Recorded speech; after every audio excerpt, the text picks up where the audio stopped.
Hello friends, welcome to kuboos kitchen. இன்றைக்கி வீடியோவில் நம்ம என்ன ரெசிபி பார்க்க போகிறோம்னா பொரியல் ரெசிபி தான். முட்டைகோஸ் பொரியல் எப்படி செய்கிறதுன்னு பார்க்குறதுக்கு முன்னாடி இது வரைக்கும் நீங்கள் நம்ம சேனலை சப்ஸ்கிரைப் பண்ணாமல் இருந்தீங்கன்னா மறக்காமல் சப்ஸ்கிரைப் பண்ணுங்கள், லைக் பண்ணுங்கள், ஷேர் பண்ணுங்கள், கமெண்ட்ஸ் பண்ணுங்கள். மறக்காமல் பெல் நோட்டிஃபிகேஷனை கிளிக் பண்ணுங்கள். அப்போ தான் நாங்கள் அப்லோட் பண்ணுற வீடியோஸ் உங்களுக்கு உடனுக்குடன் சேரும். வாங்க இந்த முட்டைகோஸ் பொரியல் எப்படி செய்கிறதுன்னு பார்க்கலாம். கிச்சனுக்குள்ளே போகலாம். நம்ம இந்த ரெசிபி செய்கிறதுக்கு முதல்ல நாம் பாசிப்பருப்பை ஊற வச்சுக்கலாம். ஒரு பாத்திரம் எடுத்துப்போம். அந்த பாத்திரத்தில் 3 டேபிள் ஸ்பூன் அளவு பாசிப்பருப்பை சேர்த்துக்கலாம். தேவையான அளவு தண்ணியை சேர்த்துட்டு 2லிருந்து 4 முறை இந்த பாசிப்பருப்பை நல்லா வாஷ் பண்ணி எடுத்துக்கலாம். இப்போ வாஷ் பண்ணி கொண்டு வந்தாச்சு. மறுபடியும் தேவையான அளவு தண்ணியை சேர்த்துட்டு அரை மணி நேரம் நல்லா ஊற வச்சு எடுத்துக்கலாம். இப்போ அரை மணி நேரம் ஆன பிறகு எடுத்து பார்க்கலாம். பருப்பு பார்த்திங்கன்னா நல்லா ஊறி வந்துருச்சு. இதை ஓரமாக எடுத்து வச்சிடலாம். அடுத்து நம்ம பொரியல் செய்ய ஆரம்பிச்சிடலாம். கேஸ் ஸ்டவ் ஆன் பண்ணிவிட்டு கடாயை வச்சுட்டேன். கடாய் நல்லா சூடாகட்டும். சூடான பிறகு 2 டேபிள் ஸ்பூன் அளவு எண்ணெயை சேர்த்துக்கலாம். எண்ணெய் நல்லா காயட்டும். காஞ்ச பிறகு 1/4 டேபிள் ஸ்பூன் அளவு கடுகு சேர்த்துக்கலாம். கடுகு நல்லா பொரிஞ்சு வரட்டும். இப்போ கடுகும் நல்லா பொரிஞ்சு வர ஆரம்பிச்சிருச்சு. இந்த டைமில் 1/4 டேபிள் ஸ்பூன் அளவு சீரகத்தை சேர்த்துக்கலாம். சீரகமும் நல்லா இந்த எண்ணெயில் பொரிஞ்சு வரட்டும். சீரகமும் நல்லா பொரிஞ்சிருச்சு. ஒரு கைப்பிடி அளவு கடலைப்பருப்பு, உளுத்தம்பருப்பை சேர்த்துக்கலாம். இது நல்லா பொன்னிறமாக வர வரைக்கும் எண்ணெயிலே வறுத்து எடுத்துக்கலாம். கடலைப்பருப்பு, உளுத்தம்பருப்பை இப்போ இது நல்லா வறுபட்டு வந்துருச்சு.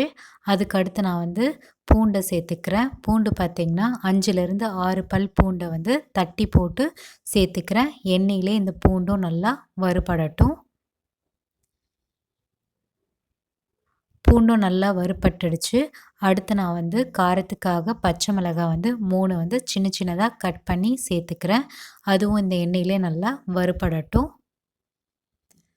அடுத்து பிஞ்ச் ஆஃப் பெருங்காயத்தூள் சேர்த்துக்கலாம். சேர்த்துட்டு இன்னொரு வாட்டி நம்ம நல்லா மிக்ஸ் பண்ணி விடுவோம். அடுத்து கருவேப்பிலை ஒரு 4லிருந்து 5 சேர்த்துக்கிறேன். சேர்த்துட்டு நல்லா இதை வதக்கி எடுத்துக்கலாம் கருவேப்பிலையும். அடுத்து நான் ஒரு பெரிய வெங்காயத்தை சின்ன சின்னதாக கட் பண்ணி நாம் இப்போ சேர்த்துக்கலாம். சேர்த்துட்டு நல்லா வதக்கி விடணும். இது கோல்டன் ப்ரௌன் கலர் ஆகணும்னு அவசியப்படாது. இது கண்ணாடி பதத்துக்கு வந்தால் போதும். கொஞ்சமாக உப்பு சேர்த்துக்கிறேன். அப்போ தான் வெங்காயம் பார்த்திங்கன்னா நல்லா வதங்கி வரும்.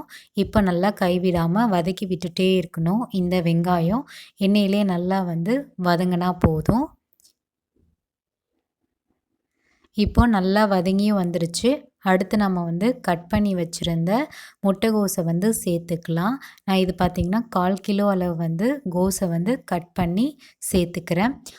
கோஸ் பார்த்திங்கன்னா நீல வாக்குலையும் கட் பண்ணிக்கலாம், இல்லை பொடிசாகவும் கட் பண்ணிக்கலாம். அது உங்கள் விருப்பம்தான். இப்போது மொத்த கோஸையும் நம்ம சேர்த்தாச்சு. அடுத்து நாம் ஊற வச்சுருந்த பாசிப்பருப்பை சேர்த்துக்கலாம்.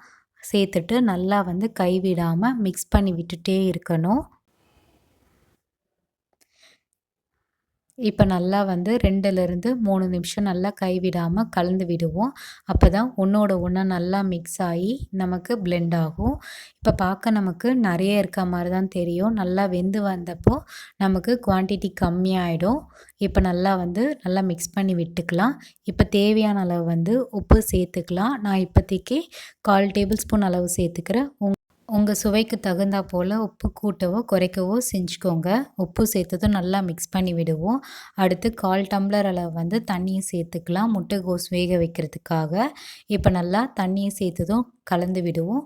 இப்போ நம்ம லிட்டை போட்டு வேக வைப்போம். இது குறைஞ்சது 5லிருந்து 8 நிமிஷம் இந்த முட்டைகோஸ் நல்லா வெந்து வரணும். இப்போ இடையிடையில் நம்ம எடுத்து பார்த்து நம்ம மிக்ஸ் பண்ணி விடுவோம். அப்போ தான் நமக்கு ஈவனாக வெந்து வரும். இப்போ நல்லா மிக்ஸ் பண்ணி விட்டுட்டு அகைன் நம்ம லிட்டை போட்டு க்ளோஸ் பண்ணி 5லிருந்து 8 நிமிஷம் நல்லா வேக வச்சு எடுக்கணும். இப்போ 8 நிமிஷம் ஆயிடுச்சு. இப்போ லிட்டை ஓப்பன் பண்ணி ஒரு வாட்டி நல்லா மிக்ஸ் பண்ணி விடுவோம். முட்டைகோஸ் பொரியலை. அடுத்து நம்ம வந்து இந்த பொரியலுக்கு இன்னும் சுவையை வந்து கூட்டுறதுக்காக நம்ம தேங்காய் துருவலை வந்து சேர்க்க போகிறோம். தேங்காய் துருவல் பார்த்திங்கன்னா 3 டேபிள் ஸ்பூன் அளவு வந்து சேர்த்துக்கிறோம். ஃப்ரெஷ்ஷான தேங்காய் துருவலை சேர்த்துக்கோங்க. சேர்த்துட்டு நல்லா மிக்ஸ் பண்ணி விட்டுருங்க. இப்போ உடனே கேஸ் ஸ்டவ்வும் வந்து ஆஃப் பண்ணிடுங்க. இப்போ நல்லா வந்து கலந்து விடுவோம். இந்த தேங்காய் துருவல் பார்த்திங்கன்னா எல்லா இடத்துலையும் நல்லா பிளெண்ட் ஆகட்டும், கூட்டாகி வரட்டும். இப்போ நல்லா வந்து வதக்கி விட்டாச்சு. அவ்வளோதான், முட்டைகோஸ் பொரியல் வந்து தயாராகிடுச்சு. கண்டிப்பாக நீங்கள் வீட்டில் செஞ்சு பார்த்துட்டு எப்படி இருக்குன்றதை மறக்காமல் எங்களுக்கு கமெண்ட்ஸில் தெரியப்படுத்துங்க. இந்த முட்டைகோஸ் பொரியல் பார்த்திங்கன்னா வெரைட்டி ரைஸோட, சாம்பார் சாதம், காரக்குழம்பு இதனோட வச்சு சாப்பிட்றதுக்கு ரொம்ப அருமையாக இருக்கும். அதே போல் இந்த ரெசிபி பார்த்திங்கன்னா மேக்ஸிமம் 20 நிமிஷத்துக்குள்ளேயே நம்ம செஞ்சு முடிச்சிடலாம். உங்களுக்கு இந்த ரெசிபி பிடிச்சிருந்தா மறக்காமல் சேனலை சப்ஸ்கிரைப் பண்ணிவிட்டு சப்போர்ட் பண்ணுங்கள், ஷேர் பண்ணுங்கள். இதே போல் வேறு ஒரு ரெசிபி வீடியோவில் நம்ம சந்திக்கலாம். பை.